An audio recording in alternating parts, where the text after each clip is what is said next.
todas. Eu salvo da mesa a pessoa do prefeito, né, do Evandro Mauro.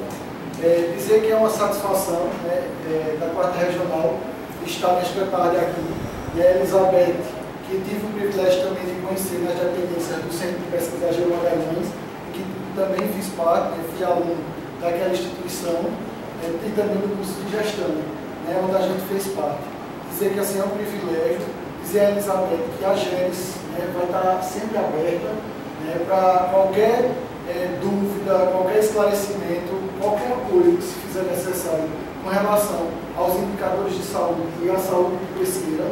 A gente coloca a regional à disposição, como sempre colocamos, para todos os municípios que compõem a regional, que são 32 municípios que a gente dá a cobertura. Né?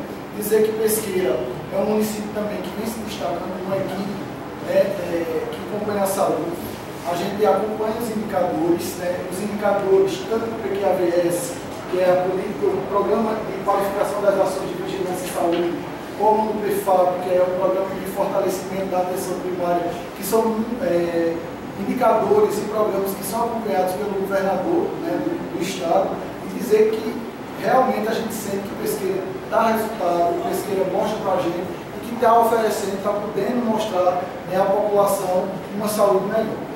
Mais uma vez, reforçando, Elizabeth, assim, o nosso compromisso com Pesqueira, no sentido de colocar a regional à disposição da tua gestão, para que a gente possa fazer um trabalho conjunto, porque o papel da regional de saúde é esse.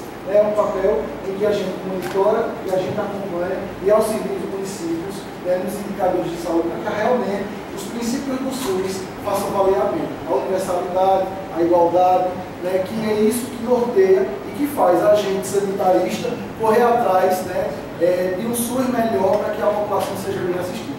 Eu agradeço a Deus.